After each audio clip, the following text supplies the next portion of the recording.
Before we begin, I wanted to give a huge shout out to Amazon Music for partnering with me on this episode of Chasing Creativity, but more on this later. Let's get right into today's episode.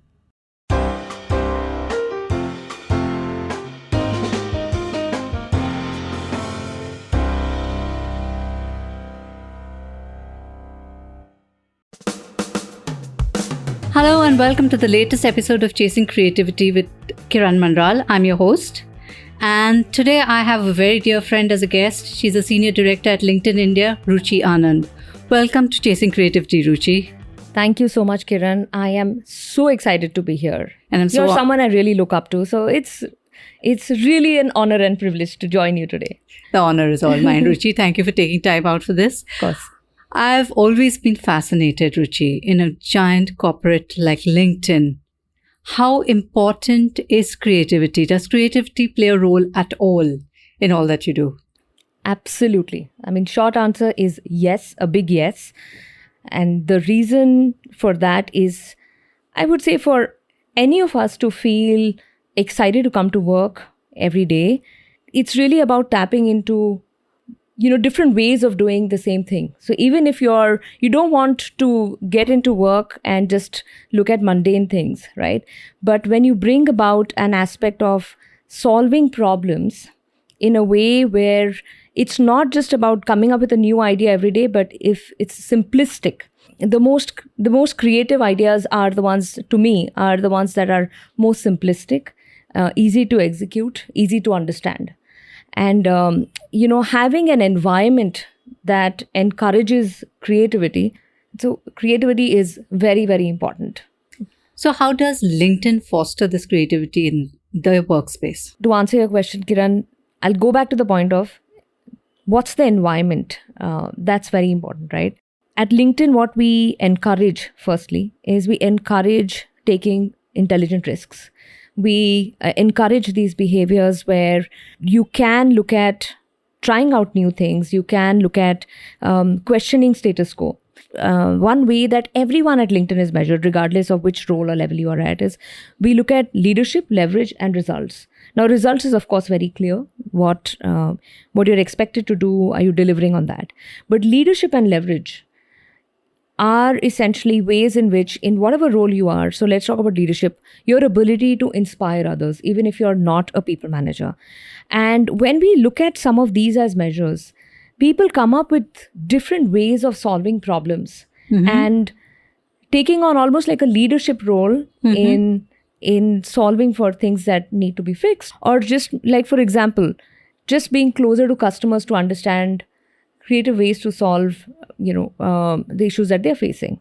Leverage is about how can you create 10x impact from again what you're doing. So whatever you're doing, can that be scaled to different regions, markets, beyond your team, beyond your work?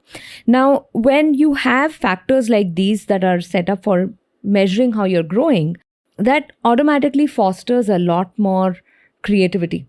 And not just that, in fact, I would also say that celebrating the right behaviors, very, very important. Okay. And another thing that we do is create a lot of physical space as well. When I say that physically and also time-wise, things like, of course, post-COVID, we saw a lot of no meeting days and all coming in. But for many years now, LinkedIn globally has been following a concept known as in days, which is a short form of investment days. Throughout the year, once a month, we have one day where employees can invest their time for something that's meaningful for them, for the communities, for the company. And either it could be, they could just follow different themes, and I can talk through a little bit of that. But the idea there is to invest, to inspire and innovate. It's almost like you can look at it as a hack day. So imagine that one day across the organization, it's dedicated, all employees will just focus on either having, specific events, talks, games or anything, or just investing time in going and, spending with communities that they want to, right? Now, creating a space like that where there are no internal meetings kept that day, where employees are not expected to just go back to their meetings and do their day job, creating that space actually brings out so much more innovation and creativity, as well as, of course, a large sense of fulfillment and joy. And obviously, why do people thrive so much, with creative pursuits? Is because you're doing something different. You're doing something which is not been the norm. I find it very interesting that you create these in days, as you say, where there is no outcome expected. Because I think all creativity within organizations generally is tailored towards a specific outcome. It is either problem solving or brainstorming to solve a situation. But to just have a day or to have this opportunity to do what you wish to do, it sort of releases a lot of creative blocks. Do you think this needs to be quantified, measured in any way as to how do you all do that, as to how it benefits the employees in any way? Is there any sort of scalable model that you look at? I mean, I think to your point on measuring creativity by itself is a big discussion point by itself. Sometimes, it can be limiting. Yeah. Right. But at times, yes, measuring in by way of the impact that it's had. Instead of just saying that, are you measuring a happiness index of people or the level of engagement? I think that's more like it, how many people participate, what's in it for people to invest time in these days, right? And what we do is we make sure that across the globe, in every office, there is every region, every office, there is some kind of activity. Again, this is not done top down. We have culture champions, which are from every office. And it's almost like right from what the team needs, they kind of build it. This is what they want, they'll collectively see. So, for example, we just had a Belonging in Day last month. One of the offices did a painting workshop. The other office just did like a coffee catch up, or like in a way a speed networking kind of activity. Because there have been so many people who've joined in the midst of COVID and are yet returning to office, do not have that deep sense of connection in person, but are doing a lot of that. This is lovely what you're doing with the workforce and with the people who work for LinkedIn. But the people who use the platform, I do see recently that there's a very interesting trend, that interesting new concept that you have started, where you invite people to contribute and collaborate with on certain articles. More of these examples where you encourage the people who use the platform to be more creative with their usage of the platform? Yes, absolutely. We do want to firstly make it easier for people and not have this block or barrier that how do I post, what do I post, how do I, there are many members who come to the platform to consume a lot of content, but will think a lot more before contributing to anything. So we started with this, what you just mentioned, the collaborative posts where the platform reaches out to voices on the platform. And because we know member profiles, we know that the kind of topics you're interested in or you normally talk about, and we know that you may have an opinion, and actually that makes that piece of content much more richer. Because, it's again tapping into the collective wisdom of our members on the platform. We do want to be creating those nudges as well, that we hear more voices, and overall members actually get much more value out of it, right? Sharing and then learning and then, hearing again different perspectives. Similarly, even today when you go on to post on the platform, there is a AI generated content creator, right? So that it just helps you, gives you certain prompts to be able to refine the way you want to put up your post. So again, that's making it easier for members to share more what they want to talk about and what they want to really, share with their network that's valuable. Talking about AI, this is very interesting that you spoke about this AI generated prompt generating device that you have. In the age of AI, creativity is sort of standing around with a Damocles sword hanging over its head. Yes. What is your take on this? As an individual as well as a representative of LinkedIn? Yeah, both. In fact, I would say that I personally also feel, and even LinkedIn data also talks about it. We just came up with a report on future of work and specifically with AI. In fact, what's most important is that while in India we've seen a 14x increase in the AI talent. Globally, it's 9x since 2016. We have also seen that the demand for soft skills, specifically creativity and problem solving, is really high. 91% of Indian executives feel that the importance of soft skills has really increased. And like I said, it's creativity and problem solving. Globally, it's about 72% executives feel this way. But in India, there's higher increase in the AI talent as well. India is one of the top 5 countries that has high AI talent. And also, Indian executives do believe that to be able to be very successful, apart from digital skills and AI skills, soft skills are going to be very, very important to be successful. Because, what's the reason? It's like this, right? AI is actually just going to remove all the tasks that require more, like the drudgery out of your work, and create more space for you to be more creative, to come up with, you can focus on, again, more meaningful work as well, right? I find it very interesting that you say in India, 91% of the executives say that soft skills, creativity is something that they prefer and they're looking for.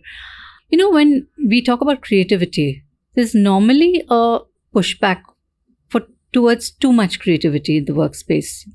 They think that, it might go off focus, things may go off focus. Have you ever faced that? Have you ever seen that happen? That too much creativity isn't encouraged. Creativity in measured doses is acceptable.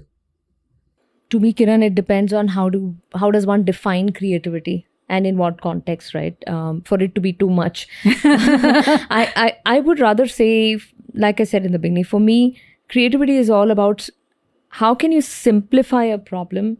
And I, like personally in my work or, but with my team, I do not look as much for as creativity in a way of just coming up with new innovative ideas all the time. But I would rather look at also creativity in a way of better execution. Okay. I'll share an example. A few years ago, 2 of my colleagues in Australia, Singapore, came up with a great project on measuring operational excellence for sales reps. So typically, the numbers in terms of how many meetings, how many customers are people meeting, all those things, like the metrics that you look at. Now, but the creative idea there was that how do you make it very clear for the sales teams of what great looks like? So they created a scorecard, so that people understand that what's expected of them when they say that, no, we want you to do better. And also there was almost like a numbering to each, very nicely explained. And that was, I felt that it was a great idea, great scorecard that they had come up with. But a few years down the line, not much of it was being used. But what I found when, like, again, talking about creativity, I think some of my team members took this on them to kind of pick that idea and then use it for India in a way where gamifying it as well as executing it very well. So using that scorecard in a way where we gamified it. We created a game called Lords of LinkedIn, like Lord of the Rings. We created teams and all of that. And what would have otherwise been a very boring, it's a leaderboard, became a much more, like, the way it was executed also. So firstly, it was a creative project, but it was creatively executed. So to me, it's never too much of something. It's about, is that creativity, what is it solving for? If it is going to derail what you're doing, then maybe, yes, you need to kind of relook at, what are we solving for? I think the one common question that comes up is, what are we solving for and why are we doing what we're doing? So I think that would probably, to me, answer that, is creativity way too much or is it just measured? Yeah, that's what I feel. And very often you feel that, innovative thinking in the workplace, sometimes it comes with a fear of change. Yes. Have you ever experienced this? Have you seen when you're trying to bring in something innovative, there's always a pushback that maybe this is not what is right for the company, and how do you then drive it further? No, for sure. So change management by itself is always so much talked about. But in my experience, what's always worked is if the why is very clear and you've invested time in explaining the why and also giving people space to voice out their concerns, or where are they on that change continuum? Are they, passively saying no, or they're aggressively saying no. We would want them to kind of come up and say that what's the fear of change there, and also being able to kind of show them ways in which what outcome's going to change, right? Because of this, and again, that's why innovation and creativity helps. Right? When you're trying to bring about a change, it's important to really go back to the why. So I think that's where I see that change management is always something that is feared, but if done well, can bring in great outcomes. Always fear, but can bring in great outcomes. Coming to you, Ruchee, I know that you are an avid theatre buff. Not in terms of watching a play or a performance, but in terms of performing yourself. Could you tell us a bit about your own experiences with theatre and creativity, so to speak? Well, that's long ago. But yes, I would admit that I've always wanted to get into National School of Drama. I've always had that. I should have done. That's one thing when I look back. I should have, gone into theatre. That ship hasn't sailed yet. It hasn't. Yes, I agree. So after my first job, I took a little break, and I ended up joining a English theatre group in Pune, and we did a few different adaptations of P.G. Wodehouse, Roald Dahl, and we performed at various venues in and around Pune. That was, I would say, yes, a great way to learn so much more, even about, like I would say, about myself in that journey. How do you take that pressure, but how do you also draw from other, the energy from the audience? Yeah, and just kind of work in a team. I think it's something that I really cherish and look back at. I'm very curious, why P.G. Wodehouse and Roald Dahl? P.G. Wodehouse is like a world that is so far removed from what we are in currently. Of course, he has his fans. We love him. But any specific reason for those two authors? No, I think it was more about because they were fun, as well as they had some story and some message to it. And when we said adaptations, we created, though the plays would be in English, but we created all Indian characters to it. Okay. Indian names, Indian characters, Indian settings. Okay. And then kind of did that. So like, for example, for Roald Dahl, we did like a series called Nemesis. I played Nemesis in that, and we had short stories of Roald Dahl, which we kind of used to again bring out, like, I think the best of both, which was good characters as well as good messages. And it's also relatable as well. Absolutely. And it's very interesting because, P.G. Wodehouse is this world of sunshine and glory, and nothing really goes wrong with it. Yes. And in Roald Dahl, you can have that eyeball in a glass. Absolutely. Cage sitting and looking at you. It's the macabre and the humorous. So they're absolutely. From there, what lessons do you bring into the corporate world from your time as a performer, as somebody who's worked on stage and theatre? So like I said, one of the things is really around being able to work in a team in high pressure situations. Like I would really say it was about deadlines, delivering, and you can't go wrong. Or even if you do go wrong, again, that space that even if you make that mistake, how do you course correct? How do you work with one another to also cover up for each other in some sense, right? Giving each other's cues, or also kind of just thinking on your feet at that point of time. But overall, yes, I think collaboration, if I now put it in that way, working under like a pressure situation, yes, handling that, I draw from those experiences as far as public speaking is concerned, right, today when I think back. Lovely. Within organizations, individual creativity often gets submerged to the collective creativity. Would you agree? And if so, how does one encourage or have individuals express themselves creatively? I would say yes and no. Why would I say yes and no? Is individuals, if they need to, of course, if it's about, what impact that they are driving, they need to get their due credit. But at the same time, and it's all about a team effort, and it's all about as an organization, you're trying to solve for a collective goal. Then it's all about the team as a unit and the impact, and that the role that each person plays. As far as creativity is concerned, it's not just about who has that best idea, but is about in that team is that space being created for everyone to feed on each other's ideas and build on it to make it even, generating more and more ideas to come up with, go beyond the obvious. So that's where, to me, it is more about like an individual on one hand, but it's actually a collective impact and effort. Very often, brainstorming, creative exploration, these are the most commonly used or known ways to encourage creativity within an individual working in a workspace. Are there any others that you think are equally important that we really don't talk about too much or we don't really know?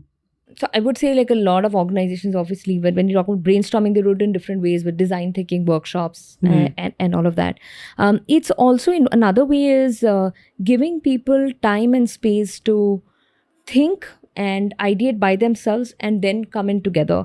Because another thing practice that we keep following for every meeting is we make sure that there is a pre-read sent well in advance. Of course, it helps in saving time in the meeting. You're not just presenting, but the idea is to bring in different questions into that meeting, right?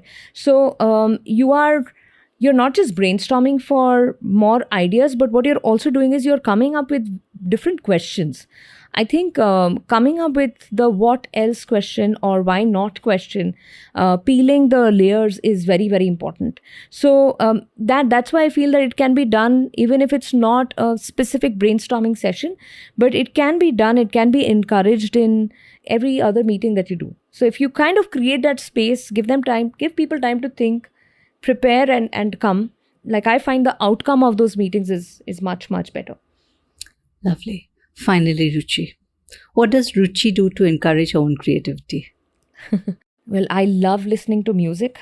I feel, and the other thing that I have been really doing is listening to a lot of LinkedIn learning courses. Okay. Yes. And I do drink my own champagne. But no, the reason I say that is what I've realized is listening to podcasts, listening to, different courses. Even if you're going in and learning things which you must have heard earlier, but learning from someone who has a different perspective, fresh perspective, always I found that it gives me more ideas or sparks different thoughts, different that, I could also do this in a different way, right? So to me, that has been like, and especially during COVID was the time when I think I really started using that pattern a lot more. So I, either while cooking or while doing something else or just going for a walk or working out, I make sure I'm listening to either some podcasts or some courses, or if nothing, then old Bollywood music. Lovely, lovely. Thank you so much for this, Ruchee. It was wonderful chatting with you. Likewise, Kiran. Thank you so much. Really enjoy your company always. And with that, it is a wrap on this episode of Chasing Creativity. This is Kiran Mandral signing out for the week. We were chatting with Ruchee Anand. Do follow us on BingePod, Spotify, Apple Podcasts, wherever you get your audio content, and see you next week.